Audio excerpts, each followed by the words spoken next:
الحمد للہ الحمد للہ الذی خلقنا وجعلنا من امت حبیبہ المصطفیٰ والصلاة والسلام علی ہادی الصراط الحکمت والہدی اشرفینا و اکرمنا محمد المصطفیٰ اما بعد فاعوذ باللہ من الشیطان الرجیم بسم اللہ الرحمن الرحیم وما محمد الا رسول قد خلت من قبله الرسل افإن مات او قتلا انقلبتم على اعقابكم ومن ينقلب على عقبيه فلن يضر الله شيئا وسيجزي الله الشاكرين آمنت بالله صدق اللہ العلی العظیم۔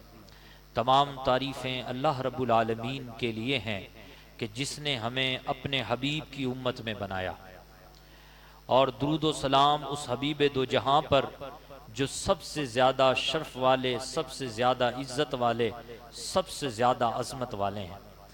آئیں اس محفل کا آغاز ہم کچھ کلام اور کچھ باتوں سے اس محفل کو اللہ اور اس کے رسول کی باتوں اور اہل بیت اطہار کی باتوں سے معطر کریں۔ اس سے پہلے بآواز بلند درود پاک پڑھیں۔ اللہم صلی علی سیدنا و مولانا محمد وعلی آل محمد و اصحابہ اجمعین۔ الصلاة والسلام علیک یا رسول اللہ وعلی آلک و اصحابک یا حبیب اللہ۔ عزیزان محترم، 60 ہجری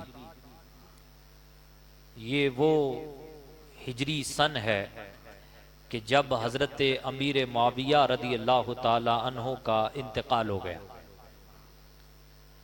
حضرت امیر معاویہ کے انتقال کے بعد یزید تخت نشین ہوا۔ یزید کے تخت نشین ہوتے ہی یزید نے فوراً کاروائی کا آغاز کر دیا، اور اس نے ایک رکا مدینہ بھی بھیجا ولید بن عقبہ کے نام، جو اس وقت حاکم مدینہ تھے۔ کہا کہ سب کی بیعت لے لو۔ فوری طور پہ عبداللہ ابن عمر، عبداللہ ابن زبیر، امام حسین بن علی کی بیعت لے لو، یزید کی بیعت ان سے لے لو۔ ولید بن عقبہ نے حضرت امام حسین کو اور حضرت عبداللہ ابن عمر اور حضرت عبداللہ ابن زبیر کو بلایا۔ جب قاصد آیا بلانے تو اس وقت حضرت عبداللہ ابن زبیر اور حضرت امام حسین مسجد نبوی میں تھے۔ سبحان اللہ۔ روایتیں کہتی ہیں کہ آپ مسجد میں تھے۔ کہاں تھے؟ مسجد میں تھے۔ حسین کا نام لینے والے حسین کا نام لے کر کے چوراہے پہ گھوم رہے ہیں، اور امام حسین کو جب قاصد بلانے آیا تو دشمن بھی آیا ہے تو حضرت کو کہاں پا رہا ہے؟ دشمن کا قاصد بھی آیا ہے تو کہاں پا رہا ہے؟ مسجد میں پا رہا ہے۔ تو گویا کہ پیغام یہ دیا جا رہا ہے، حسینی وہ ہوتا ہے جس کا دل مسجد سے لٹکا رہے، جس کا دل مسجد سے معلق ہے وہی حسینی ہے۔ اس لیے حضرت امام حسین کے دیوانوں، تم ان دنوں میں مسجدوں کو آباد کرو۔ امام حسین خوش ہوں گے، اور جب امام حسین خوش ہوں گے تو تمہارے گھر جو ہے آباد ہو جائیں گے انشاءاللہ۔ مسجدیں آباد ہونی چاہیے۔ مسجدیں اللہ کا گھر ہیں۔ اس زمین پر سب سے بہترین جو جگہ ہیں وہ مسجدیں ہیں۔ سبحان اللہ۔ عزیزان محترم، حضرت امام حسین رضی اللہ تعالیٰ عنہ کو بلایا گیا۔ حضرت عبداللہ ابن زبیر اور حضرت امام حسین نے آپس میں گفتگو کی کہ بھائی اس وقت تو حاکم نہیں بلاتا، بڑے کام کاج میں مصروف رہتے ہیں، اس کا مطلب کیا ہوا کہ یہ بے وقت ہمیں بلایا جا رہا ہے؟ تو حضرت امام حسین کہنے لگے شاید حضرت امیر معاویہ کا انتقال ہو گیا ہے اور یزید تخت نشین ہو گیا ہے، اور اس کی بیعت کے لیے ہمیں بلایا جا رہا ہے، تاکہ لوگوں کو پہلے پتہ نہ چلے اور ہم لوگوں کو خبر پہنچے اس سے پہلے ہم جو ہے ان اصحاب کی کیا لے لیں؟ بیعت لے لیں۔ خیر، حضرت امام حسین رضی اللہ تعالیٰ عنہ حضور کے پروردہ تھے، مصطفیٰ کریم صلی اللہ علیہ وسلم کے زیر تربیت رہے ہوئے یہ شہزادے تھے۔ قرآن مجید انہوں نے پڑھا تھا، سمجھا تھا۔ ان سے بہتر اسلام کوئی اور سمجھ نہیں سکتا۔ یہ خود اسلام ہے، یہ خود دین ہے جناب، اور بہت اچھی بات کی ہے جس نے بھی کہی ہے، لیکن یہ مشہور تو خواجہ ہند کی طرف سے ہے۔ شاہ است حسین بادشاہ است حسین، دی است حسین دین پناہ است حسین، سرداد ناداد در دست یزید حقہ کے بنائے لا الہ است حسین۔ عزیزان محترم، حضرت امام حسین کو بلایا گیا، گفتگو ہوئی، ٹیبل پہ بیٹھا گیا، انہوں نے بیعت کا مطالبہ کیا۔ حضرت امام حسین نے کہا میں علی کا بیٹا ہوں، مصطفیٰ کریم کا نواسا ہوں، میں جب حق کی تائید کرتا ہوں تو برسر اعلان کرتا ہوں اور جھوٹے کی تائید بند کمرے میں بھی نہیں کرتا۔ گویا کہ حسینیوں کو یہ پہلا پیغام دیا، اور امام حسین کی سیرت میں اور آپ کی اس سوانح کربلا کی سیرت کا جو پہلا گوشہ ہے اس سے یہ بات سیکھنے کو مل رہی ہے، اگر حسینی ہو تو لوگوں کے سامنے بھی حق بیانی کرو، بند کمرے میں جب بیٹھو تب بھی حق بیانی کرو۔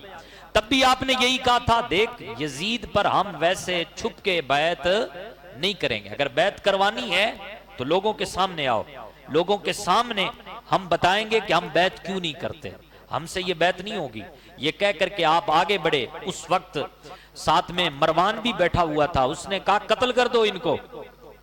ولید بن عقبہ سے کہا، ولید بن عقبہ نے کہا کیا کہہ رہا ہے تو حضرت نے ان کو دھمکی بھی دی، کہا تو مجھے قتل کرے گا، جبکہ یہ وہ شخص ہے کہ جس کے بارے میں نبی پاک صلی اللہ علیہ وسلم کے پاس، مروان بن حکم وہ شخص ہے کہ جب یہ پیدا ہوا تو حضور کے پاس تحنیک کے لیے لے جایا گیا، یعنی گھٹی کے لیے لے جایا گیا، تو حضور نے فرمایا یہ گرگٹ ہے، گرگٹ کا بیٹا ہے، گرگٹ کا بیٹا ہے، تو اب اس سے کیا توقع کی جا سکتی ہے؟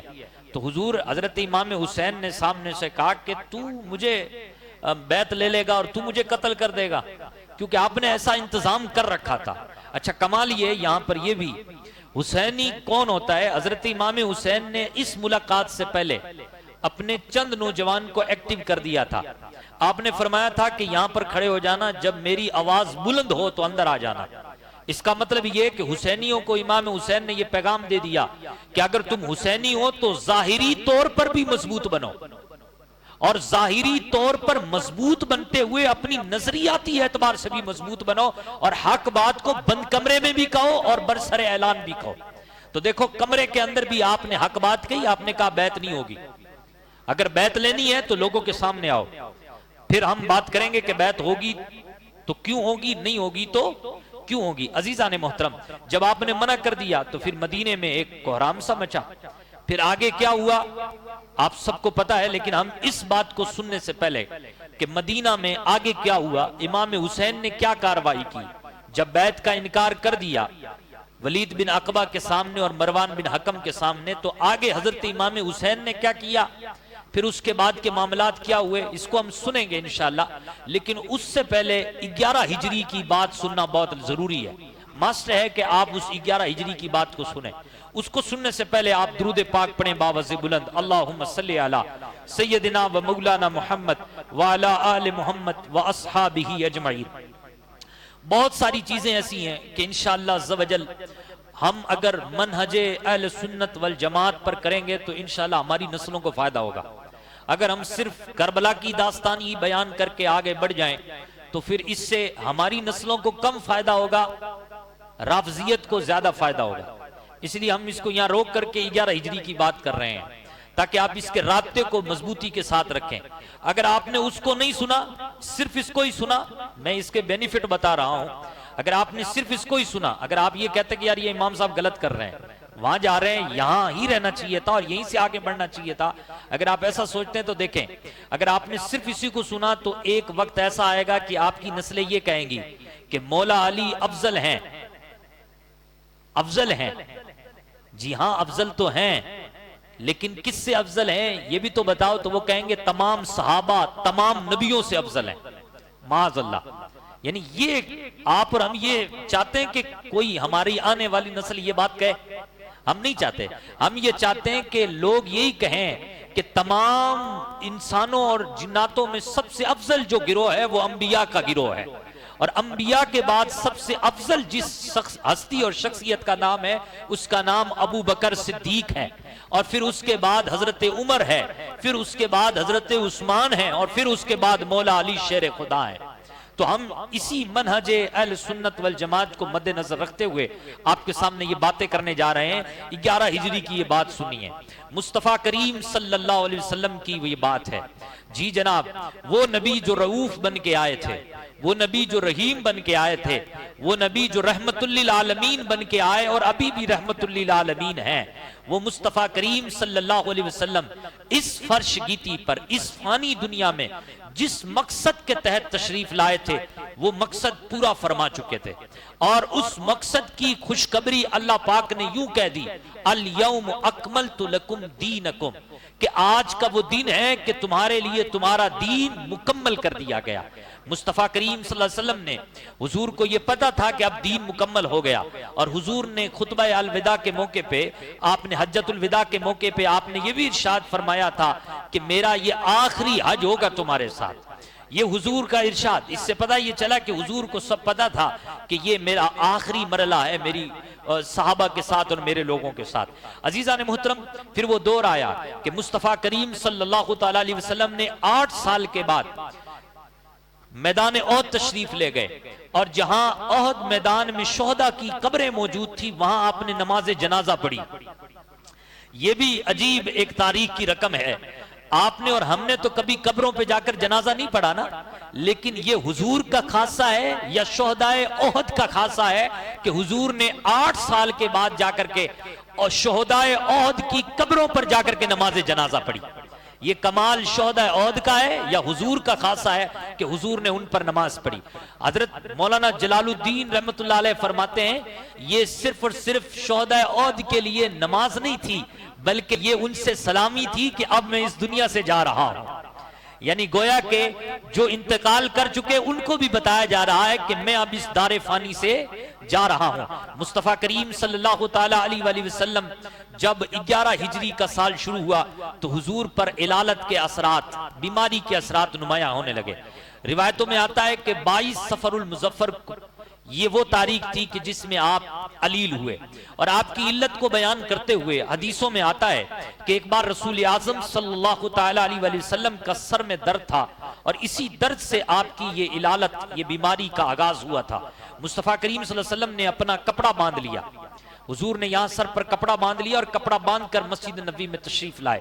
مصطفیٰ جب مسجد نبوی میں تشریف لائے اور نماز پڑھائی، نماز کے بعد آپ منبر پر تشریف فرما ہوئے۔ منبر پر تشریف فرما ہو کر کے آپ نے ایک بہترین خطبہ دیا، اور اس خطبے میں یہ کہا کہ میں اس جگہ پر بیٹھ کر مقام حوض کو دیکھ رہا ہوں، میں اس جگہ پر بیٹھ کر مقام حوض کو، مقام حوض کوثر کو دیکھ رہا ہوں۔ اور پھر حضور نے فرمایا کہ اللہ تبارک و تعالیٰ کا ایک بندہ، اس کے سامنے اللہ نے دنیا کی زینت کو بھی پیش کیا اور آخرت کو بھی پیش کیا، اس نے دنیا کی زینت کو ترک کر دیا، آخرت کو چوائس کر لیا۔ تو جب یہ بات کہی تو تمام صحابہ میں حضرت ابو بکر رونے لگے اور یوں کہنے لگے فدا کا ابی و امی یا رسول اللہ، یا رسول اللہ ہم سب کے ماں باپ آپ پر قربان ہو۔ تو لوگ حیران ہو گئے کہ ابو بکر صدیق کیا کہہ رہے ہیں، حضور نے تو ایک کامن بات بتائی ہے، حضور نے یہ بتایا ہے کہ ایک بندہ کہ جس کے سامنے دنیا بھی پیش کی گئی اور آخرت بھی پیش کی گئی، تو اللہ تبارک و تعالیٰ نے ان کو اختیار دیا اس بندے کو کہ چاہے تو دنیا اختیار کر لے چاہے تو آخرت اختیار کر لے۔ تو اس بندے نے دنیا کو ریجیکٹ کر دیا، دنیا کی زینتوں کو رد کر دیا، اختیار کیا تو آخرت کو اختیار کیا۔ یہ بات ہمارے تو اتنی سمجھ میں نہیں آئی، لیکن ابو بکر صدیق کو زیادہ سمجھ میں آئی، اس لیے وہ رو رہے ہیں۔ لیکن بعض لوگوں نے یہ بھی کہا اس بزرگ کو ہو کیا گیا کہ یہ بزرگ رو رہا ہے اور یہ بزرگ حضور کی اس بات پہ رو رہا ہے۔ لیکن صحابہ نے بعد میں یہ بات کہی کہ حضور کی اس بات کو سب سے زیادہ جس نے سمجھا وہ حضرت ابو بکر ہی تھے۔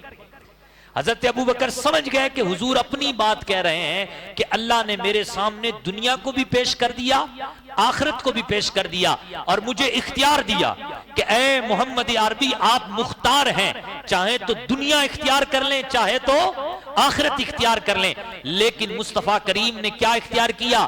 آخرت کو اختیار کیا، دنیا کو ریجیکٹ کر دیا۔ اس کا مطلب یہ ہوا کہ حضور بہت چند دن ہمارے ساتھ ہیں، اس لیے حضرت ابو بکر رونے لگے۔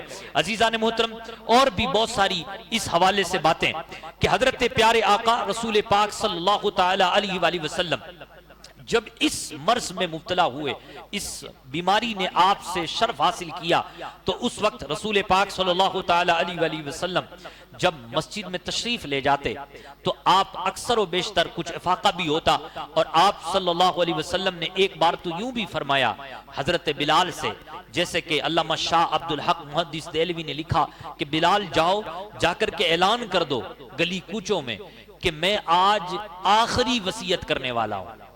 آخری وصیت جب حضرت بلال نے اعلان کیا کہ مصطفیٰ کریم صلی اللہ علیہ وسلم آخری وصیت کرنے والے ہیں، اللہ اکبر، تو لوگوں نے اپنے گھروں کو، دکانوں کو یوں ہی چھوڑ دیا اور لپک کے مسجد نبوی میں پہنچ گئے، اور اتنی بھیڑ ہو گئی کہ پاؤں رکھنے کی بھی جگہ نہیں تھی، کیونکہ یہ ایک آخری وصیت تھی، اور اسی اعلان کے ساتھ لوگوں کو بلایا گیا تھا۔ لوگوں کا ایک ہجوم لگ گیا۔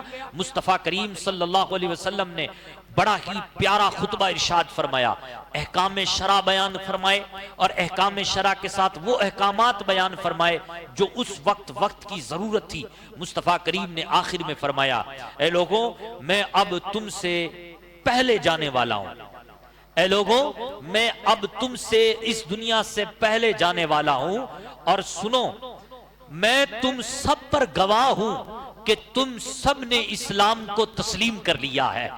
یہ کہہ کے حضور نے فرمایا، اگر تمہارا کوئی حق مجھ پہ بنتا ہے تو وہ مجھ سے لے لے، اگر تمہارا کوئی حق مجھ پہ بنتا ہے تو وہ مجھ سے لے لے۔ یہ کمال دیکھیں، گویا کہ مصطفیٰ کریم صلی اللہ علیہ وسلم گویا کہ حقوق کی اور حق کی اہمیت کو اجاگر کر رہے ہیں کہ اے مسلمانوں، یہ حقوق کو اور حق کو اور رائٹس کو ہلکا مت جاننا، اس کی بڑی اہمیت ہے۔ اللہ اکبر، اگر آپ اسلام کا مطالعہ کریں تو اسلام میں حقوق دو قسم کے ملتے ہیں، ایک حقوق اللہ، ایک حقوق العباد۔ حقوق اللہ وہ ہوتا ہے کہ جن کا تعلق اللہ سے ہے، اللہ کے حقوق۔ اللہ کے حقوق کی بھی دو قسمیں ہیں، ایک قسم تو وہ ہے کہ سوائے صرف اور صرف آپ توبہ کریں تو آپ کا وہ حق معاف ہو جائے گا، صرف توبہ کریں تو وہ آپ کا حق کیا ہو جائے گا؟ معاف ہو جائے گا۔ لیکن بعض حقوق اللہ کے بھی ایسے ہیں کہ صرف توبہ سے کام نہیں چلے گا، بلکہ آپ کو اس کی قضا بھی کرنی پڑے گی۔ یعنی جیسے نماز ہے، نماز اگر آپ نے چھوڑ دی تو آپ کو معافی بھی مانگنی ہے، لیکن ساتھ میں نماز کو قضا بھی کرنا ہے۔ اسی طریقے سے اگر آپ نے کوئی فرض روزہ چھوڑ دیا ہے تو جناب عالی فرض روزہ بھی آپ کو قضا کرنا ہے اور ساتھ میں اللہ پاک سے معافی بھی مانگنی ہے۔ لیکن ان دونوں حقوق میں اللہ کی رحمت بڑی وسیع ہے۔ اللہ کا اصول یہ ہے کہ میں جس کو چاہوں گا معاف کر دوں گا، میں جس کو چاہوں گا معاف کر دوں گا۔ لیکن جو حقوق العباد ہے اس کے بارے میں اصول یہ ہے کہ اللہ فرماتا ہے کہ میں اس وقت تک معاف نہیں کروں گا، یعنی یہ اسلام کا اصول ہے، اللہ پاک اس وقت تک معاف نہیں کرتا جب تک کہ بندہ اس حق کو معاف نہ کر دے۔ اس لیے نبی پاک صلی اللہ تعالی علیہ وآلہ وسلم نے ارشاد فرمایا کہ کل قیامت کے دن ایک بندہ پہاڑ جتنی نیکیاں لے کے آئے گا، لیکن وہ پہاڑ جتنے گناہ لے کر کے جہنم میں ڈالا جائے گا۔ جانتے ہو کیسے؟ فرمایا کہ ایسے کہ وہ پہاڑ جتنی نیکیاں لے کے آئے گا، لیکن کسی کو گالی دی ہوگی، کسی کی غیبت کی ہوگی، کسی سے حسد کیا ہوگا، کسی کا حق مارا ہوگا، وہ نیکیاں ان تمام کے درمیان تقسیم ہو جائیں گی، اور جب نیکیاں نہیں رہیں گی تو پھر یہ کیا دے گا ان کو؟ تو پھر وہ سامنے والے یہ کہیں گے کہ تو ہم سے گناہ لے لے، تو ہم سے گناہ لے لے۔ مثال کے طور پہ 2 روپے تم نے فلاں دن لیے تھے، مجھ سے واپس نہیں دیے، میرے 2 روپے کھا لیے تھے تم نے، تو قیامت کے دن وہ اللہ کے سامنے تم سے مانگے گا کہ فلاں دن تم نے مجھ سے 2 روپے لیے تھے اور دیے نہیں اب تک، وہ 2 روپے لاؤ۔ تو وہ کہاں سے دو گے 2 روپے؟ تو وہ کہے گا کہ 2 روپے نہیں دے سکتے تو نیکیاں دے دو۔ وہ کہے گا نیکیاں تو ختم ہو گئی، تو کہا پھر ایسا کرو میرے گناہ لے لو۔ یہاں دیکھیں حضور نے اس کو فرمایا کہ سب سے بڑا مفلس بھی یہی ہوگا۔ قیامت کے دن جو ایسا بندہ ہوگا وہ سب سے بڑا مفلس ہوگا۔ ہمارے یہاں مفلس کون ہے؟ جس کے پاس پہننے کے لیے کپڑے نہیں ہیں، جس کے پاس کھانے کے لیے کھانے کے ساز و سامان نہیں ہے، جس کے پاس رہنے کے لیے چھت نہیں ہے، وہ مفلس ہے۔ لیکن دنیا کے مفلسوں کا اس کے نہ ہونے کے باوجود بھی کام چل جاتا ہے۔ آپ دیکھیے کہ جس کے پاس کپڑے نہیں ہیں وہ مانگ کر کپڑے پہن بھی لیتا ہے، رحم کسی کو آ ہی جاتا ہے اور اس کو کپڑے پہنا دیے جاتے ہیں، جس کے پاس کھانا نہیں ہے اس پر رحم آ ہی جاتا ہے کسی کو اور کھانے کے لیے دے دیا جاتا ہے، جس کے پاس رہنے کے لیے چھت نہیں ہے پھر بھی وہ کہیں نہ کہیں جھوپڑی میں رہ کر کے اپنا گزارا کر ہی لیتا ہے۔ لیکن عزیزان محترم، ایسا مفلس قیامت کے دن کہ جس نے لوگوں کے حق دبائے ہوں گے، ایسا مفلس ہوگا کہ اس کو کوئی ایک نیکی نہیں دے گا بلکہ اس کا حق چکانے کے لیے اس کو دوسروں کے گناہ بھی اپنے سر لینے پڑیں گے۔ اس لیے بہتر یہ ہے کہ ہم اور آپ حضور کی تعلیم پر عمل کریں، اور مصطفیٰ کی تعلیم یہی ہے کہ مصطفیٰ نے فرمایا کہ تم ایک دوسرے کے حقوق ادا کرو، اور حضور نے فرمایا کہ میں جا رہا ہوں، تم سے پہلے روانہ ہو جاؤں گا، اس لیے تمہارا جو حق ہے مجھ پر وہ حق لے لو اور بات کو ختم کرو۔ لیکن اللہ اکبر، صحابہ پر ایک رکت طاری ہو گئی۔ عزیزان محترم، یہ سلسلہ چلتا رہا، لیکن اس دوران آپ نے یہ بھی دیکھا کہ حضرت ماں عائشہ صدیقہ رضی اللہ تعالی عنہا فرماتی ہیں کہ حضور پاک صلی اللہ علیہ وسلم کی جب الحالت کی شدت بڑھی، جب آپ کی بیماری کی شدت بڑھی تو حضور نے فرمایا کہ ابو بکر سے کہو کہ وہ نماز پڑھائے، ابو بکر سے کہو کہ وہ نماز پڑھائے۔ تو ماں عائشہ صدیقہ کہنے لگی یا رسول اللہ صلی اللہ علیہ وسلم، ابو بکر صدیق نرم دل کے ہیں، یا رسول اللہ وہ نماز نہیں پڑھا پائیں گے۔ مصطفیٰ کریم صلی اللہ علیہ وسلم نے فرمایا نہیں، ان سے کہو نماز پڑھاؤ۔ فرمایا یا رسول اللہ 3 بار کہا، یا رسول اللہ عمر سے کہہ دو، علی سے کہہ دو، لیکن ہر بار حضور نے یہی کہا کہ نہیں، ابو بکر سے کہو وہ نماز پڑھائے۔ اس طریقے سے حضور کی ظاہری زندگی میں حضرت ابو بکر صدیق نے 17 سے زائد نمازیں پڑھائی، اور ایک وقت تو وہ بھی آیا کہ جب مصطفیٰ کریم صلی اللہ علیہ وسلم کو سہارے کے بل پہ حضرت علی اور حضرت عباس رضی اللہ تعالیٰ عنہ مسجد نبوی میں تشریف لے گئے، حضور کو لے گئے، تو مصطفیٰ کریم صلی اللہ علیہ وسلم کو جب دیکھا تو حضرت ابو بکر پیچھے ہٹنے لگے، حضور نے منع فرمایا ابو بکر یہی رہو، اور حضور بیٹھ گئے۔ حضور آپ کے دائیں طرف یعنی حضرت ابو بکر صدیق رضی اللہ تعالیٰ عنہ کے دائیں طرف آ کر کے بیٹھ گئے۔ اب حضرت ابو بکر صدیق رضی اللہ تعالیٰ عنہ حضور کو دیکھتے اور رکوع اور ارکان ادا کرتے، اور حضرت ابو بکر کو دیکھ کر تمام صحابہ ارکان ادا کرتے۔ گویا کہ ظاہری زندگی میں ہی یہ تمام نتائج اس بات پر نکلتے ہیں کہ مصطفیٰ کریم نے یہ واضح کر دیا تھا کہ میرے بعد اگر خلیفہ بننے کا حق ہے تو وہ ابو بکر صدیق کو ہے رضی اللہ تعالی عنہ۔ حضرت محترم، مزید اس پر ہم تھوڑا سا آگے چلتے ہیں، 2-3 باتیں اس پر کر کے ہم بات کو ختم کریں گے۔ ایک بات تو یہ کہ حضور پاک صلی اللہ تعالی علیہ وآلہ وسلم جب آخری وقت آیا تو ماں عائشہ صدیقہ، مشکات شریف کی حدیث ہے، حضرت ماں عائشہ صدیقہ فرماتی ہے کہ حضور کا سر مبارک میری گود میں تھا۔ مصطفیٰ کا سر انور حضور کا سر انور کہاں تھا؟ ماں عائشہ صدیقہ کے گود میں تھا۔ مصطفیٰ کریم صلی اللہ علیہ وسلم کی سینہ اقدس میں ایک سانس کی گھرانے کی اور گھراٹے کی آوازیں آ رہی تھی، اور جہاں لوگ کھڑے تھے آپ نے اس کیفیت میں سنا کہ حضور کہہ رہے ہیں الصلاۃ وما ملکت ایمانکم۔ اس کا مطلب یہ ہوتا ہے نماز اور تمہاری باندیاں اور تمہارے غلام، نماز اور تمہاری باندیاں اور تمہارے غلام۔ اس کا مطلب سمجھو کتنی خوبصورت یہ بات ہے، گویا کہ حضور یہ کہہ رہے ہیں اے مجھے سننے والو، نماز کا خیال رکھنا، جیسا کہ حضور نے دوسرے مقام پہ فرمایا کہ نماز مومن کی معراج ہے، تو فرمایا گیا کہ اے مومن اگر تو اپنے عروج کو چاہتا ہے تو نماز سے جڑے رکھنا، اپنے آپ کا رابطہ نماز سے رکھنا۔ اور دوسری بات حضور نے فرمائی کہ غلام اور باندیاں جو ہوتی ہیں وہ تمہارے ماتحت ہوتی ہیں، تو اس کا مطلب یہ ہوا کہ جو بھی تمہارے ماتحت ہے، اے بڑے بھائی تیرے ماتحتی میں چھوٹا بھائی آتا ہے، اے ابا حضور تیری ماتحتی میں بیٹے اور بیٹیاں آتی ہیں، اے شوہر نامدار تیری ماتحتی میں بیوی آتی ہے، ان کے ساتھ حسن سلوک کرنا، ان کو یتیم مت کرنا۔ یعنی گویا کہ تو ان کو تربیت دیتے رہنا، تو ان کو دین سکھاتے رہنا، تو ان کے ساتھ پیار کے ساتھ اور محبت کے ساتھ انہیں اسلام کے اصول سکھاتے رہنا۔ حضور نے اس کی تاکید فرمائی ہے ان لفظوں کے ساتھ۔ عزیزان محترم، ماں عائشہ صدیقہ فرماتی ہیں کہ جب حضور اس طریقے سے جلوہ فگن تھے تو حضرت جبریل آئے حضور کے پاس، سلام عرض کیا، اور سلام عرض کرنے کے بعد مصطفیٰ کریم صلی اللہ علیہ وسلم نے سلام کا جواب دیا، اور پھر کہنے لگے یا رسول اللہ ایک فرشتہ آیا ہے، وہ اجازت چاہتا ہے آپ کے پاس آنے کی۔ جبریل آئے ہیں خدا کی طرف سے، اور یہ بالکل حدیثوں میں ہے، مشکات شریف کی حدیث ہے جس کو میں بیان کر رہا ہوں۔ جبریل امین نے آ کے کہا یا رسول اللہ صلی اللہ علیہ وسلم ایک فرشتہ آیا ہے جو آپ سے اجازت چاہتا ہے۔ حضور نے فرمایا اجازت ہے، آنے دو۔ ماں عائشہ صدیقہ کہتی ہیں کہ جس فرشتے کی اجازت جبریل امین نے لی تھی، یہ وہ فرشتہ ہے کہ جس فرشتے کی ماتحتی میں 1,00,000 فرشتے ہیں، اور وہ 1,00,000 فرشتے بھی ایسے ہیں کہ ہر فرشتے کی ماتحتی میں 1,00,000 فرشتہ ہے۔ اللہ اکبر۔ حضور نے جب اجازت دے دی تو حضور نے فرمایا کون ہے یہ؟ جبریل امین نے کہا ھذا ملک الموت، یا رسول اللہ یہ موت کا فرشتہ ہے۔ اللہ اکبر۔ حضور نے فرمایا کیا ہوا؟ موت کے فرشتے بتاؤ اب تمہاری کیا ارادہ ہے؟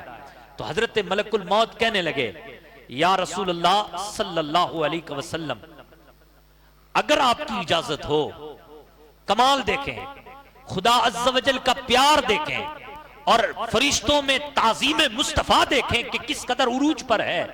حضرت ملک الموت نے کہا اگر آپ کی اجازت ہو تو آپ کی روح کو قبض کروں، آپ کی اجازت ہو۔ پھر جبریل امین کہنے لگے یا رسول اللہ آپ سے پہلے اور آپ کے بعد یہ فرشتہ کسی سے نہ تو اجازت لیا تھا اور نہ لے گا، صرف آپ سے اجازت لے رہا ہے، اور وہ بھی اللہ کے حکم سے لے رہا ہے۔ حضور نے فرمایا جبریل پھر بتاؤ ہمیں کیا کرنا ہے؟ حضور نے جبریل امین کی طرف دیکھا کہ اس کا جواب کیا دینا ہے جو ملک الموت نے کہا ہے۔ تو سامنے سے جبریل امین نے کہا یا رسول اللہ خدا اپنی ملاقات کے لیے مشتاق ہے۔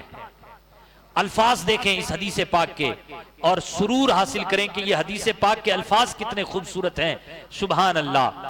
مصطفیٰ کریم صلی اللہ تعالیٰ علیہ وسلم سے جبریل نے کہا یا محمد ان اللہ قد اشتاق الی لقائک، اے محمد بے شک اللہ مشتاق ہے آپ سے ملنے کے لیے۔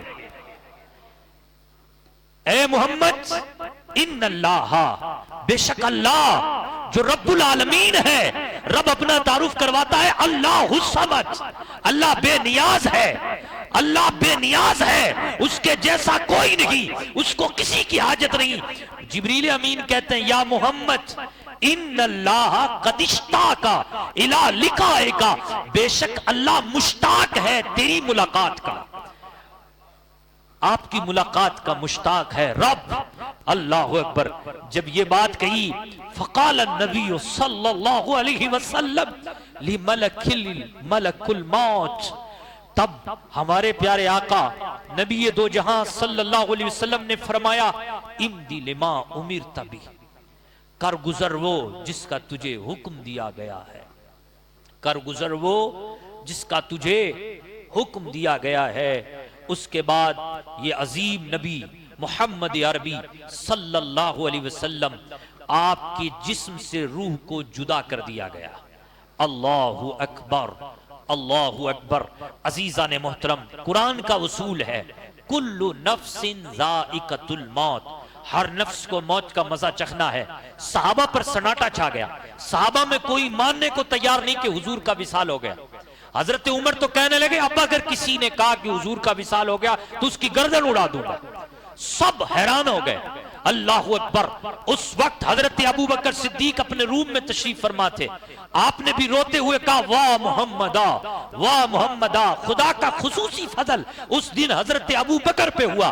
یہ وہ دن ہے کہ جس دن کی نیک کام پر حضرت عمر بھی ابوبکر پر رشک کیا کرتے تھے، یا تو وہ رات غار سور والی اس پر حضرت عمر رشک کیا کرتے تھے، یا آج کا دن کہ جس دن پر جو نیک کام حضرت ابوبکر نے کیا اس نیک کام پر حضرت عمر رشک کیا کرتے تھے، اور کہتے تھے کہ میرے دنوں کی ساری نیکیاں ایک طرف، حضرت ابوبکر کے ایک دن کی ایک نیکی ایک طرف۔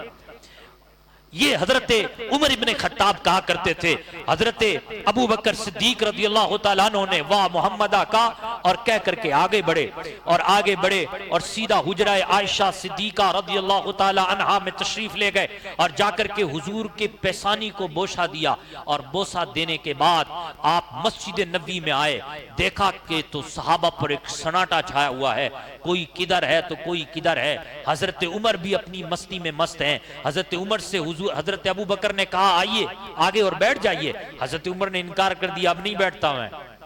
اور یہ ایک عجیب کیفیت اور ایک عجیب ماحول تھا، لیکن حضرت ابو بکر صدیق ممبر پر بیٹھ گئے اور ممبر پر بیٹھ کر لوگوں کی طرف متوجہ ہو کر خطبہ دیا، اور ایک عظیم خطبہ دیا اور کہا لوگوں سے، اے لوگوں، اگر تم محمد صلی اللہ علیہ وسلم کی عبادت کرتے تھے تو سنو اس محمد کا آج انتقال ہو گیا، اور اگر تم پہلے بھی خدا کی عبادت کرتے تھے جیسا کہ محمد عربی نے اسی کی عبادت ہمیں سکھائی تو سنو اس کو کبھی موت نہیں آئے گی۔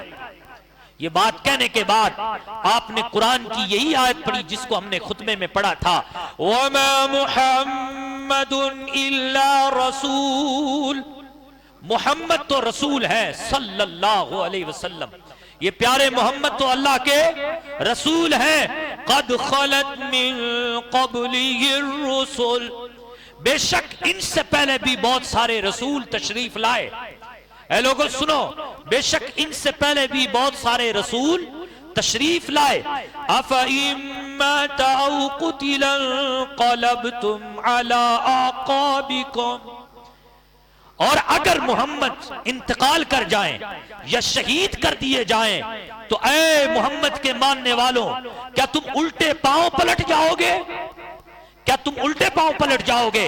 وَمَن يَنقَلِبْ عَلَىٰ عَقِبَيْهِ فَلَن يُضُرُّ اللَّهَ شَيْئًا، اللہ اکبر، اگر تم میں سے کوئی الٹے پاؤں پلٹے تو وہ اللہ کا کچھ نہیں بگاڑے گا، اللہ کا رتی برابر بھی وہ نقصان نہیں کر سکتا۔ ہاں سنو، وَسَيَجْزِي اللَّهُ الشَّاكِرِينَ، ان قریب جو شکر گزار ہے، جو مصطفیٰ کے طریقے پہ عمل کرنے والا ہے، ان قریب اللہ اس کو جزا عطا فرمائے گا۔ صحابہ کہتے ہیں، حضرت عمر کا ہی بیان ہے، حضرت عبداللہ ابن عمر کا بھی بیان ہے کہ حضرت ابو بکر کی اس آیت کے تلاوت فرمانے سے پہلے ہمیں ایسا لگا تھا کہ شاید یہ آیت ہے ہی نہیں، لیکن جب حضرت ابو بکر نے یہ آیت پڑھ کے ہمیں سنائی تو ہمیں احساس ہوا کہ اللہ کے علاوہ جتنی بھی چیزیں ہیں سب کو موت کا مزہ چکھنا ہے، اس لیے یہ آیت سچی ہے، اور اس آیت کے بعد ہمارے ہوش و حواس واپس آئے۔ عزیزان محترم، اس کے بعد جنازہ حضور کا کیسے ہوا، پھر مصطفیٰ کریم صلی اللہ علیہ وسلم کی قبر انور کیسے بنی، یہ بھی ایک ڈیٹیل ہے، میں تھوڑا سا عرض کرتا چلوں سرسری طور پہ، بیٹھے نا، بور تو نہیں ہو رہے آپ سب؟ عزیزان محترم، نبی پاک صلی اللہ تعالی علیہ وسلم کے پیارے دیوانوں، مصطفیٰ کریم صلی اللہ علیہ وسلم کی قبر کہاں بننی چاہیے اس میں لوگوں کا اختلاف ہو گیا، صحابہ کا اختلاف۔ بعض صحابہ نے کہا کہ جنت البقیع میں بنایا جائے حضور کی قبر پاک کو، بعض نے کہا مسجد نبوی میں بنایا جائے، بعض نے کہا بیت المقدس میں بنایا جائے۔ حضرت ابو بکر صدیق رضی اللہ تعالیٰ عنہ نے کہا جہاں حضور کا وصال ہوا ہے، میں نے یہ سنا ہے حضور کو فرماتے ہوئے کہ جس نبی کا جہاں وصال ہوا وہی اس کی جا ہے، وہی اس کی قبر کی جا ہے، وہی اس کی مزار ہے۔ تو میں نے تو یہ سنا ہے، تو اس پر مولا علی شیر خدا نے بھی یہی بات کہی کہ بے شک نبی پاک صلی اللہ علیہ وسلم کا جہاں وصال ہوا ہے وہیں پیارے آقا رسول پاک صلی اللہ علیہ وسلم کی قبر انور اور آپ کا روضہ انور بنایا جائے۔ پھر سب کا اس بات پر اتفاق ہو گیا کہ مصطفیٰ کریم صلی اللہ علیہ وسلم کا روضہ پاک حجرہ عائشہ میں بنایا جائے، ماں عائشہ صدیقہ رضی اللہ تعالیٰ عنہ کے حجرے میں بنایا جائے۔ اب آپ کا جنازہ کیسے پڑھا گیا، آپ کو غسل کیسے دیا گیا، اللہ اکبر، شیطان کیسے ورگلاتا ہے، پیاروں سنو، غور سے سنو، یہ روایتیں ہیں، مدارج النبوہ میں اس روایت کو نقل کیا گیا ہے۔ جب صحابہ آگے بڑھے اور حضور کو غسل دینے کے لیے آگے بڑھے تو ایک آواز آئی غیب سے، کہا اے لوگوں گستاخی مت کرنا، محمد عربی صلی اللہ علیہ وسلم کو غسل مت دینا، یہ تو پاک ہیں، اور بے شک پاک تھے، پاک ہیں، یہ پاک ہیں، ان کو بغیر غسل کے دفنا دو۔ صحابہ بڑے پریشان، آواز آ رہی ہے غیب سے، لیکن حضرت عباس نے کہا یہ غیب کی آواز کہاں سے ہے، کدھر سے ہے؟ اس غیب کی آواز کے چکر میں ہم اسلام کے خلاف تو نہیں جا سکتے نا۔ بے شک حضور پاک ہیں، اور ان کی پاکی کا ثبوت اللہ نے دیا ہے، ان کے پنج تن بھی پاک ہیں، ان کے گھر والے بھی پاک ہیں، بے شک اس کا ثبوت اللہ نے دیا ہے، لیکن ہم اس غیبی آواز کے چکر میں اسلام جو عمل ہے کہ جیسے ہی کسی کا انتقال ہو جائے تو پھر اس کو کیا دو؟ اسلام کے حکم کو تو نہیں توڑ سکتے۔ اب ولیوں کی محبت میں، درویشوں کی محبت میں اسلام کو کیوں توڑ رہے ہو؟ امام حسین کی محبت میں اسلام کو کیوں دھجیاں اڑا رہے ہو بھائی؟ دیکھو حضور رحمت للعالمین ہے صلی اللہ علیہ وسلم، اور حضور کے وسیلے سے یہ کہا جا رہا ہے یہ تو پاک ہیں، ان کو غسل کی کیا حاجت، بغیر غسل کے دفن کر دو، غسل مت دینا، ایسی گستاخی مت کرنا۔ اللہ اکبر۔ حضرت عباس نے جب یہ کہا تو پھر غیب سے آواز آئی، اے لوگو تم صحیح کہہ رہے ہو، وہی کرنا جو اسلام کا حکم ہے۔ پہلے ابلیس کی آواز تھی، اب میں خضر بول رہا ہوں، جو حضور نے تمہیں سکھایا ہے وہی کرنا۔ اگر تم خدا تک پہنچنا چاہتے ہو تو مصطفیٰ کے سکھلائے پہ چلنا، مصطفیٰ کے طریقے پہ چلنا، حضور کے طریقے کو مت چھوڑنا۔ ابلیس تمہیں کبھی نیکی کا واسطہ دے گا، کبھی تمہیں برائی کا واسطہ دے گا، کبھی کسی درویش کا واسطہ دے گا، اور تمہیں حضور کے طریقے سے پھسلائے گا، لیکن تم حضور کے طریقے کو مت چھوڑنا۔ اللہ اکبر۔ پھر لوگوں نے حضور کو غسل دیا۔ غسل کیسے دیا؟ تو برہنہ ہو کر کے نہیں، یعنی حضور کا پیرہن شریف نہیں اتارا گیا، حضور کو ویسے ہی غسل دیا گیا۔ مصطفیٰ کریم صلی اللہ علیہ وسلم پر قیمتی تجہیز و تکفین کا بھی سلسلہ کیا گیا، اور جو پانی مصطفیٰ کریم کے ناف مبارک میں اور حضور کے بھوئیں مبارک میں اور حضور کی پیشانی پہ رہ گیا تھا، مولا علی نے اسے زبان سے چاٹ لیا۔ مولا علی کہتے ہیں سبحان اللہ، مولا علی شیر خدا کہتے ہیں کہ اس پانی کے چاٹنے اور چوسنے کی وجہ سے میرا حافظہ مضبوط ہو گیا۔ اللہ اکبر۔ اب مصطفیٰ کریم صلی اللہ علیہ وسلم کا جنازہ کیسے ہوا، اس پر دو روایتیں موجود ہیں، دو قول موجود ہیں۔ ایک قول یہ موجود ہے کہ لوگوں نے الگ الگ ہو کر کے نمازیں پڑھی، الگ الگ ہو کر کے نمازیں پڑھی، 10 لوگ آئے، نماز پڑھی، چلے گئے، جیسے ہم لوگ نماز جنازہ پڑھتے ہیں ایسے ہی لوگ نماز جنازہ پڑھتے گئے، اور سب سے آخر میں حضرت ابو بکر صدیق نے نماز جنازہ پڑھی، جو ولی شرع تھے، شرع کے ولی بن گئے تھے، تو اس کے بعد کسی نے نماز جنازہ پھر نہیں پڑھی، پھر آپ کو تدفین اور آپ کو جو ہے مزار پاک میں رکھ دیا گیا۔ اللہ اکبر۔ لیکن دوسرا قول یہ ہے، اور یہ قول صحیح ہے، یہ قول صحیح ہے کیونکہ حدیث کے بالکل موافق ہے۔ حدیث یہ کہتی ہے، حضرت عبداللہ ابن مسعود رضی اللہ تعالیٰ عنہ سے روایت ہے، وہ فرماتے ہیں کہ نبی پاک صلی اللہ علیہ وسلم نے فرمایا کہ جب تم مجھے غسل دے چکو، جب تم مجھے تکفین دے چکو تو میرا جنازہ رکھ دینا، اور رکھنے کے بعد سب سے پہلے جبریل آئیں گے فرشتوں کے گروہ کے ساتھ، اور وہ سلام پڑھیں گے، صلات پڑھیں گے، پھر میکائیل آئیں گے، پھر اسرافیل آئیں گے، پھر دیگر فرشتے آئیں گے۔ جب وہ صلاۃ و سلام سے فارغ آ جائیں تو پھر تم تھوڑے تھوڑے کر کے میری بارگاہ میں آنا اور مجھ پر صلاۃ و سلام پڑھتے چلے جانا، اور جب تم فارغ ہو جاؤ تو پھر مجھے قبر میں رکھ دینا۔ ایسا کیا گیا، یعنی کوئی الگ سے نماز جنازہ نہیں پڑھا گیا، بلکہ اسی طریقے کو اپنایا گیا کہ لوگ ٹکڑیوں میں اور جماعتوں میں آتے گئے اور حضور پاک صلی اللہ تعالی علیہ وسلم کی بارگاہ میں کھڑے ہو کر صلاۃ السلام پڑھتے گئے اور چلتے گئے، یہاں تک کہ بچے بھی آئے، عورتیں بھی آئیں، سارے لوگ آتے گئے، حضور کی بارگاہ میں صلاۃ السلام پڑھتے گئے اور چلتے گئے۔ جب نبی پاک صلی اللہ علیہ وسلم کو مزار پاک میں رکھا گیا تو اب وہاں پر بھی صحابہ میں اختلاف ہو گیا کہ حضور کی قبر کیسی بنائی جائے، صندوق ٹائپ کی بنائی جائے یا بگلی قبر بنائی جائے۔ اللہ اکبر۔ تو صحابہ نے کہا کہ جو سب سے پہلے آ جائے گا، کیونکہ صحابہ میں کچھ صحابہ ایسے تھے جو صندوق ٹائپ کی قبریں بناتے تھے اور کچھ صحابہ ایسے تھے جو بگلی ٹائپ کی قبر بناتے تھے، تو فرمایا کہ صحابہ نے کہ جو پہلے آ جائے ہم اسی شکل میں ان کی قبر انہی سے بنوائیں گے۔ تو سب سے پہلے وہ صحابی تشریف لائے کہ جو بگلی قبر بنایا کرتے تھے، تو بگلی قبر حضور کی بنائی گئی، مصطفیٰ کریم صلی اللہ علیہ وسلم کو دائیں سائڈ پر قبلہ شریف کی طرف منہ کر کے حضرت مولا علی، حضرت عباس، حضرت فضل ابن عباس، ان تمام 5 لوگوں نے اندر اتر کر حضور کو رکھا۔ اللہ اکبر۔ اس وقت کے یہ الفاظ تھے کہ حضور کے لب ہل رہے تھے اور حضور کے لب مبارک سے یہ آوازیں آ رہی تھی، رب امتی رب امتی، اے اللہ میری امت میری امت۔ سبحان اللہ۔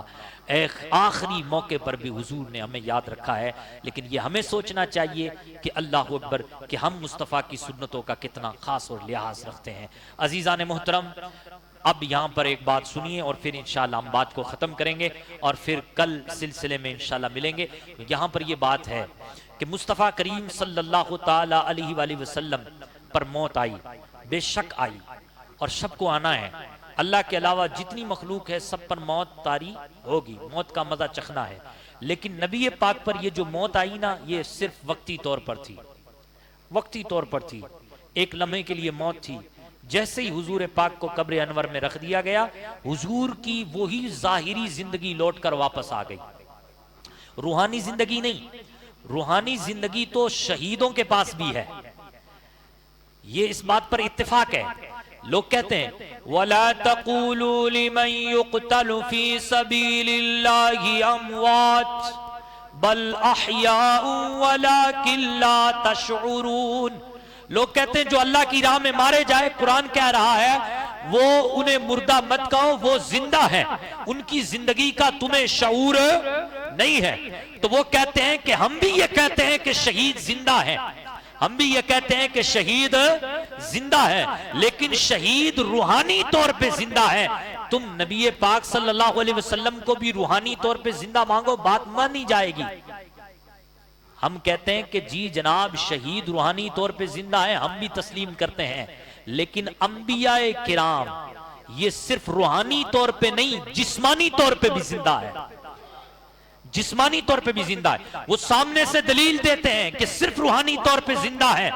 کیوں؟ اس لیے کہ دیکھو شہید کا جب انتقال ہوا تو شہید کی بیوی بیوہ ہو گئی، اور اس کا نکاح عدت کے بعد دوسرے سے ہو سکتا ہے، اس کی جائیداد بھی دوسرے میں تقسیم ہو سکتی ہے۔ تو پتہ یہ چلا کہ شہید جسمانی طور پہ زندہ نہیں ہے، صرف روحانی طور پہ زندہ ہے۔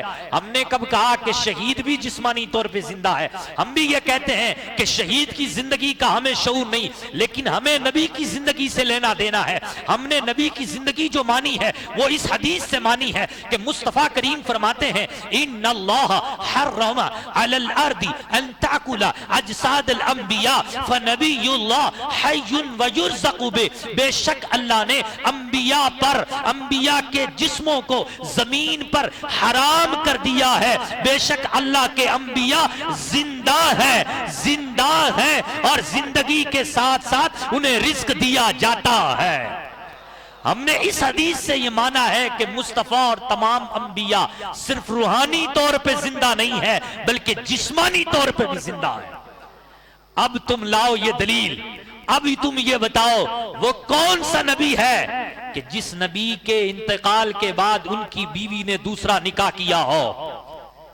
ہے ہی نہیں سکتا، نبی کی بیوی دوسرے سے نکاح کر ہی نہیں سکتی، یہ حرام ہے۔ کیوں؟ اس لیے کہ نبی کی جتنی بیویاں ہیں وہ سب ہم سب کی، مسلمانوں کی کیا ہیں؟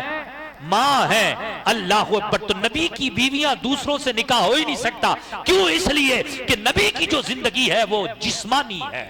مصطفیٰ کریم صلی اللہ علیہ وسلم وقتی طور پہ آپ کی روح آپ کے جسم سے جدا ہوئی، لیکن جیسے ہی آپ کو روضہ انور میں رکھا گیا آپ کو حیاتی اور جسمانی زندگی آپ کو عطا فرما دی گئی، اور آج بھی وہ حیاتی اور وہ بھی جسمانی حیاتی کے ساتھ متصف ہیں، حیات جسمانی حیات روحانی کے ساتھ متصف ہیں۔ اور اعلیٰ حضرت کی طرح ہم یہی کہتے ہیں تو زندہ ہے واللہ، تو زندہ ہے واللہ، میرے چشم عالم سے چھپ جانے والے۔ ہم بڑے کم عقل قسم کے لوگ ہیں اس لیے ہمیں نظر نہیں آتے، ورنہ در حقیقت میں حضور پاک جسمانی زندگی کے ساتھ حیات ہیں، اور حضور کی یہی زندگی ماننا ایمان کا حصہ ہے۔ عزیزان محترم یہاں پر بات ختم ہوگی، ایک واقعہ سنا کر کے بات کو ہم ختم کرتے ہیں۔ وہ یہ کہ دیکھیں واقعات کی روشنی میں بھی ہمیں یہی سمجھ میں آتا ہے کہ حضور جسمانی طور پہ زندہ ہے۔ کیسے؟ دیکھیں سلطان نور الدین زنگی، سلطان نور الدین زنگی ایک بہت بڑا عظیم بادشاہ گزرا ہے۔ سلطان نور الدین زنگی کے دور میں مصطفیٰ کریم صلی اللہ تعالی علیہ وسلم سلطان نور الدین کے خواب میں آئے اور آ کر کہنے لگے تم مجھے بچا لو ان دو نیلی آنکھوں والوں سے۔ شکلیں دکھائی گئی دو بندوں کی اور فرمایا حضور نے خواب میں آ کے نور الدین ان دونوں سے مجھے بچا لو۔ یہ جلدی سے اٹھے اور یہ سلطان نور الدین بہت عظیم بادشاہ تھے۔ سلطان نور الدین کی زیر تربیت میں ہی رہا تھا صلاح الدین ایوبی، تو سلطان نور الدین بہت عظیم بادشاہ تھے، یہ تہجد گزار بادشاہ تھے اور بڑے عظیم تہجد گزار بادشاہ تھے، تہجد کی نمازیں پڑھا کرتے تھے۔ اللہ نے ان کو نوازا، یہ جلدی سے اٹھے اور یہ بڑے خوش ہوئے کہ حضور خواب میں آئے ہیں۔ انہوں نے فوراً وضو کیا اور وضو کے بعد 2 رکعت نماز پڑھی اور انہوں نے سوچا کہ شاید ایسا نہیں ہوگا، حضور مجھے آ کے یہ کہیں کہ مجھے ان سے بچا لو، یہ مطلب کہ کمال ادب کے مطابق تو نہیں ہوئی۔ تو یہ وضو بنا کے 2 رکعت نماز پڑھ کے پھر سو گئے۔ پھر حضور خواب میں آئے، کہا نور الدین ان 2 نیلی آنکھوں والوں سے مجھے بچا لو۔ دونوں کی شکلیں دکھائی گئی اور حضور فرما رہے ہیں ان دونوں سے مجھے بچا لو۔ یہ پھر اٹھے، 2 رکعت نماز پڑھی وضو کر کے، پھر سو گئے، یہی سوچ کے کہ یار اتنے بڑے حضور اور مجھے کہہ رہے ہیں۔ پھر سوئے تو پھر یہی خواب دیکھا، تو اب فوراً اپنے وزیر سے کہا کہ جلدی سے قافلہ تیار کرو اور ساز و سامان لے لو، ہم مدینہ پہنچ رہے ہیں۔ اب یہ سارے لوگ مدینہ پہنچ گئے۔ مدینہ پہنچ کے آپ نے بڑی ذہانت اور فطانت سے کام لیا۔ آپ نے حکم دیا کہ جتنے مدینہ کے لوگ ہیں وہ سب آئیں اور ہم سے جو ہے نا خیرات لے لیں، ہم سے انعام لے لیں۔ اللہ اکبر، سارے لوگ انعام لیتے رہے، لیکن جو خواب میں 2 بندے دکھائے گئے تھے وہ نظر نہیں آئے۔ سلطان نور الدین بڑے پریشان کہ سارا مدینہ آ گیا لیکن وہ 2 بندے جو خواب میں دکھائے گئے ہیں وہ ابھی تک نظر نہیں آئے ہیں۔ یہ 450 سال کے بعد کی بات ہے، حضور کے ظاہری حیات کے 450 سال کے بعد کی بات ہے جس کو میں سنا رہا ہوں۔ عزیزان محترم، جب سلطان نور الدین زنگی نے دیکھا کہ سارا مدینہ آ گیا اور وہ 2 شخص نہیں آئے جو خواب میں حضور نے دکھائے تھے، تو حضور نے فرمایا، سلطان نور الدین نے کہا کہ کوئی رہ گیا ہے، شاید کوئی رہ گیا ہے؟ تو لوگوں نے کہا کہ نہیں کوئی نہیں رہا۔ کہا نہیں دیکھو کوئی رہ گیا ہے۔ تو اس میں سے کسی نے کہا کہ ہاں 2 نیک آدمی ہیں، بزرگ آدمی ہیں، بڑی داڑھیوں والے ہیں اور بڑے شریف قسم کے لوگ ہیں، لوگوں سے الگ تھلگ رہتے ہیں، اللہ اللہ کرتے ہیں، حج پہ آئے ہوئے تھے، حج سے ڈائریکٹ مدینہ آ گئے ہیں اور مدینہ میں اب وہ عبادت اور زہد و تقوی میں مشغول ہے۔ فرمایا ان کو بھی بلا کے لاؤ، ان کو بھی بلا کے لاؤ، ہم ان کو بھی خیرات دینا چاہتے ہیں۔ لوگوں نے کہا وہ خیرات نہیں لیں گے سرکار، وہ تو خود خیرات دینے والے ہیں، وہ تو خود بہت صدقہ خیرات دیتے ہیں، وہ لینے والے نہیں ہیں، وہ تو بس صرف اللہ کی رضا چاہنے والے ہیں، اللہ اللہ کر رہے ہیں، الگ کمرے میں بیٹھے ہوئے ہیں۔ حضرت نے فرمایا نہیں ان کو بلایا جائے۔ جب ان کو بلایا گیا تو آپ نے حیرت میں آ کے کہا یہ تو دونوں وہی ہیں جو خواب میں دکھایا گیا تھا۔ اب حضرت سلطان نور الدین زنگی کو لوگوں نے خوب سرایا کہ یہ تو بہت نیک ہیں، یہ تو وہ ہیں تو اتنا کام آ رہے ہیں، لوگوں کی اتنی خدمت کر رہے ہیں، ہمیشہ لوگوں کے ایسے کام آتے ہیں تو ایسے کام آتے ہیں، بڑھایا چڑھایا۔ حضرت بھی پریشان، کمال کی بات ہے یار، خواب میں یہ دونوں بندے دکھائے گئے تھے لیکن یہاں تو لوگ کچھ الٹا ہی بتا رہے ہیں۔ لیکن حضور حضرت نور الدین زنگی جو تھے وہ ان کی قیام گاہ میں چلے گئے۔ جب ان کی قیام گاہ میں گئے تو جا کر کے دیکھا کہ ان کے یہاں تو کوئی ایسا مسئلہ ہی نہیں ہے کہ جس پہ شک کیا جائے۔ آخر کار آپ نے خوب غور سے دیکھا اور کہا کہ نور الدین 3 بار حضور خواب میں آئے ہیں، حضور کی بات جھوٹی نہیں ہو سکتی۔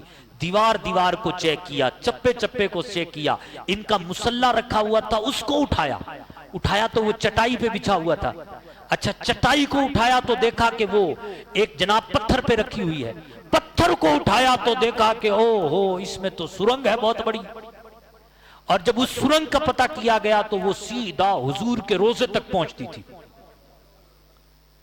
اب حضرت نے ان کو مارا، نور الدین زنگی نے ان کو پیٹا، دبا کے پیٹا اور ان سے پوچھا تمہارا مقصد کیا تھا؟ تو انہوں نے کہا ہم مغرب سے آئے ہیں، مسلمان بن کے آئے ہیں، اور مغرب کے بادشاہ نے یعنی یورپ کے بادشاہ نے ہمیں اتنا ساز و سامان دیا ہے اور ہم جو ہے رات میں کھدائی کرتے ہیں اور دن میں ہم جو ہے عبادت کرتے ہیں اور لوگوں کو صدقہ خیرات دیتے ہیں۔ بہت سارا مال دیا تھا اس لیے ہم ایسا کر رہے ہیں، اور ہمارا مشن یہ تھا کہ مصطفیٰ کے جسم اقدس کو یہاں سے لے جائیں، مصطفیٰ کے جسم اقدس کو ہم یہاں سے لے جائیں، یہ ہمارا مقصد تھا۔ اللہ اکبر. اگر حضور زندہ نہ ہوتے تو حضور پاک یہ کیوں کہتے نور الدین مجھے آ کر کے بچاؤ؟ لیکن یہاں پر ایک بات اور، جو بیچارے وسوسوں کا شکار ہیں وہ اس وسوسے کا شکار ہوتے ہیں کہ اگر حضور مدد کرنے والے ہیں تو پھر حضور نے اپنی مدد کیوں نہیں کی؟ بھئی حضور مدد کرنے والے ہیں، جیسے کہ تم کہتے ہو کہ رسول کو پکارو، رسول مدد کرنے والے ہیں، تو یہاں پر نور الدین سے مدد کیوں مانگی؟ حضور نے خود اپنی مدد کیوں نہیں مانگی؟ جناب یہ اعتراض تو ایسا ہے کہ تم خود حضور پہ اعتراض کر کے اللہ پہ اعتراض کر رہے ہو. اللہ کہہ رہا ہے وَاللَّهُ يَعْصِمُكَ مِنَ النَّاسِ، اللہ لوگوں سے تمہیں بچائے گا. پھر خدا نے مصطفیٰ کو لوگوں سے کیوں نہیں بچایا؟ کیا جواب دو گے؟ کوئی جواب نہیں بن رہا نا. بھئی اللہ نے بھی ان دونوں دشمنوں کو حضور سے نہیں بچایا، حضور نے بھی اپنے آپ کو نہیں بچایا، بلکہ نور الدین کو حکم دیا. کیا مطلب؟ مطلب یہ ہے مصطفیٰ کریم اپنے غلام نور الدین کا رتبہ بڑھانا چاہتے تھے، اور جب کسی کا رتبہ بڑھانا چاہتے ہو تو پھر جو ہے اپنا کام کسی اور کو دے دیا جاتا ہے کہ یہ میرا کام تھا، تو کر کے دکھا دے، اور اپنا کمال پورے زمانے میں بٹھا دے اور بخیر دے. تو نور الدین کو تاریخ یاد رکھے، نور الدین کو تاریخ اسلام یاد رکھے، نور الدین کو عشاق یاد رکھیں. اس لیے حضور پاک نے یہ مدد خود نہیں کی اپنی، بلکہ حضور نے نور الدین کے ذمہ لگا دیا کہ تم میری مدد کرو. تم مدد کرو گے، بظاہر یہ تمہاری مدد ہوگی، تمہارا نام چھپ جائے گا، تمہارا نسب نامہ چھپ جائے گا، تمہاری عشق کی داستانیں پڑھی جائیں گی، تمہیں لوگ مسجدوں میں بیٹھ کر سلام پیش کریں گے. نور الدین کا مقام بڑھانا تھا، اس لیے ایسا ہوا، ورنہ ایسا بھی نہ ہوتا. عزیزان محترم، اگر آپ کو حقیقت کا نہیں پتا تو پھر دیکھو حقیقت یہ بھی ہے، اور حقیقت یہ ہے کہ حلب کا ایک بادشاہ تھا، رافضی تھا. وہ حضرت ابو بکر اور حضرت عمر کے حسد میں اتنا آگے بڑھا کہ اس نے ایک مہم شروع کر دی کہ ایک پورا لشکر بھیجا اس نے مدینہ میں، اور مدینہ کے امیر کو بھی خرید لیا، اور مدینہ کے امیر نے بھی خوب سارا پیسہ اس حلب کے بادشاہ سے لے لیا جو رافضی تھا، اس بات پہ کہ ہمیں حضرت ابو بکر اور حضرت عمر کی جسم اقدس کو چاہیے، ہمیں یہاں سے لے جانا ہے، حضور سے جدا کرنا ہے. یہ بات حلب کے بادشاہ نے ڈپٹی پہ لگائی اور مدینے کا جو حاکم تھا وہ بھی بک گیا. لیکن راوی یہ کہتے ہیں کہ جتنے لوگ وہاں تک پہنچے تھے اور حضور کے ساتھیوں کے جسم اقدس کو لینے کی کوشش کی تھی، وہ سارے کے سارے اسی سرنگ میں تباہ و برباد ہو گئے. آج تک ان کا نہیں پتا کہاں سے کہاں چلے گئے. وہ مدد کس کی تھی؟ وہ حضور ہی کی مدد تھی. حضور نے فرمایا میرے غلاموں کو مجھ سے جدا نہیں کر سکتے. تو تاریخ کا یہ واقعہ ہمیں بتاتا ہے کہ حضور رحمت للعالمین ہیں، وہاں حضور مالک کون و مقام بھی ہیں، وہ مختار کل بھی ہیں، جس کو جو چاہیں عطا کر دیں. عزیزان محترم، آج کی اس محفل سے جو ہمارا نتیجہ نکلتا ہے وہ یہ نکلتا ہے کہ مصطفیٰ کریم صلی اللہ علیہ وسلم کا وصال ہوا، اور آپ کے ظاہری وصال کے بعد جو معاملات چینج ہوئے وہ آپ کے سامنے ہیں کہ کس طریقے سے معاملات تبدیل ہوئے. پھر یہ معاملات مزید تبدیل ہوتے گئے، حضرت ابو بکر، حضرت عمر، حضرت عثمان تک پہنچے، اور پھر آخر میں 60 ہجری تک پہنچے، جس کا ہم نے پہلے آپ کے سامنے تذکرہ کیا تھا.